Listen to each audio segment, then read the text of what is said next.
بسم اللہ الرحمن الرحیم۔ السلام علیکم۔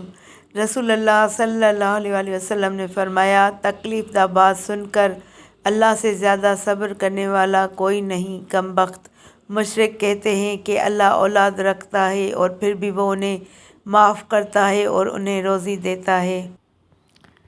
اولاد آدم کی فطرت میں شامل اللہ کی توحید کا اقرار۔ حضرت عبداللہ بن عباس رضی اللہ تعالیٰ عنہ سے مروی ہے، کہتے ہیں کہ اللہ تعالیٰ نے آدم علیہ السلام سے نعمان یعنی عرفہ میں عہد لیا۔ اللہ تعالیٰ نے ان کی پشت سے ہر انسان کو نکالا جو پیدا ہونے والا تھا اور گرد و غبار کے ذرات کی طرح ان کے سامنے بکھیر دیا۔ پھر ان سے متوجہ ہو کر بات کی، فرمایا، کیا میں تمہارا رب نہیں ہوں؟ وہ کہنے لگے، کیوں نہیں، ہم گواہی دیتے ہیں، یہ اس وجہ سے کہ کہیں تم قیامت کے دن یہ نہ کہو کہ ہم اس بارے میں لا علم تھے، یا تم کہو کہ ہمارے باپ دادا نے اس سے پہلے شرک کیا اور ہم تو ان کے بعد کی اولاد تھے۔ کیا تو ہمیں باطل لوگوں کے فعل کی وجہ سے ہلاک کرے گا؟ احترام ضروری ہے لیکن کھڑے ہو کر نہیں۔ مرتبہ حضرت امیر معاویہ رضی اللہ تعالیٰ عنہ حضرت عبداللہ بن زبیر رضی اللہ تعالیٰ عنہ اور ابن عامر کے ہاں گئے۔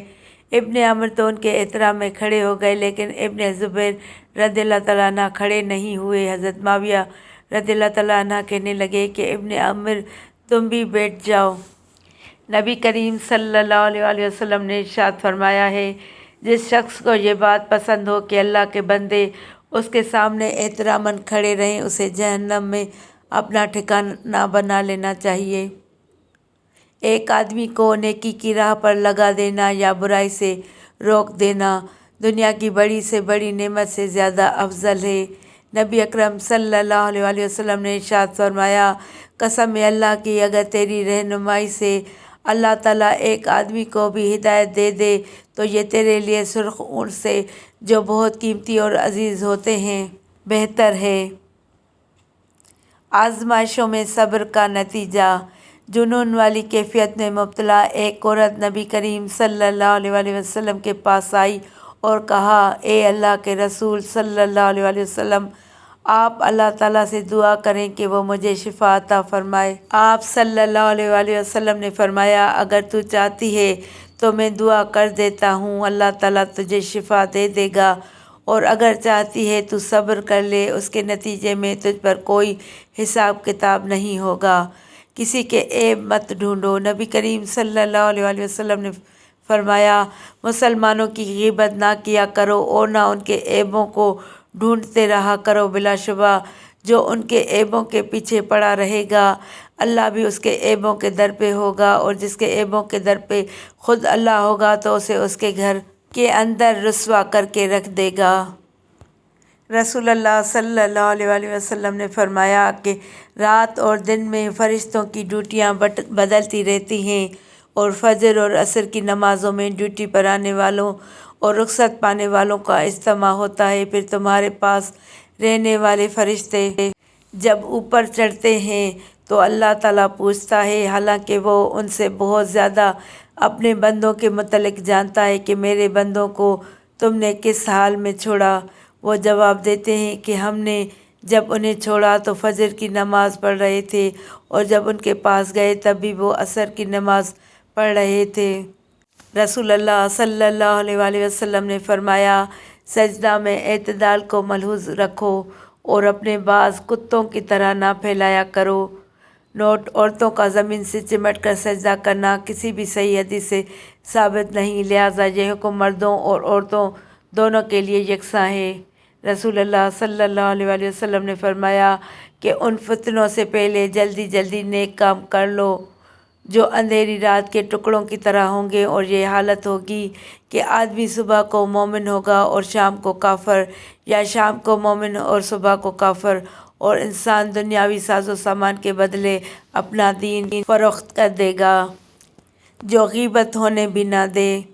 حضرت اسماء بنت یزید رضی اللہ تعالیٰ عنہ بیان کرتی ہیں کہ رسول اللہ صلی اللہ علیہ وسلم نے فرمایا، جس نے اپنے مسلمان بھائی کی غیر موجودگی میں اس کی غیبت نہ ہونے دی تو اللہ تعالیٰ پر حق ہے کہ وہ اسے جہنم کی آگ سے آزاد کر دے۔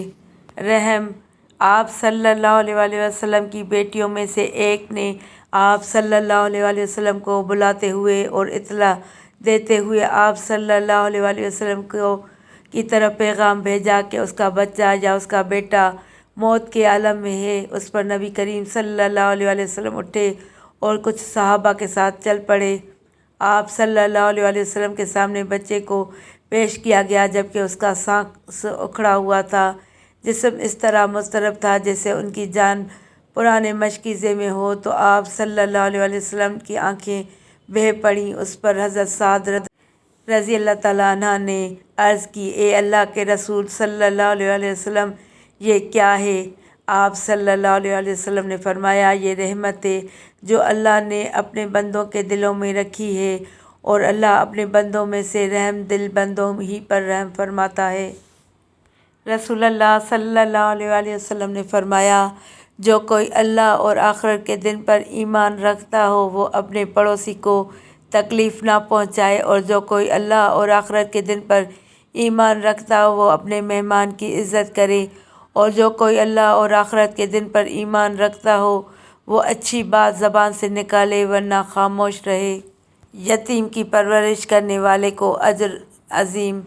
رسول اللہ صلی اللہ علیہ وسلم نے ارشاد فرمایا، یتیم کی پرورش کرنے والا اس کا اپنا رشتہ دار ہو یا غیر ہو، میں اور وہ جنت میں اس طرح ہوں گے۔ پھر آپ نے انگشت شہادت اور درمیانی انگلی کو ملا کر اس کے ساتھ اشارہ کیا۔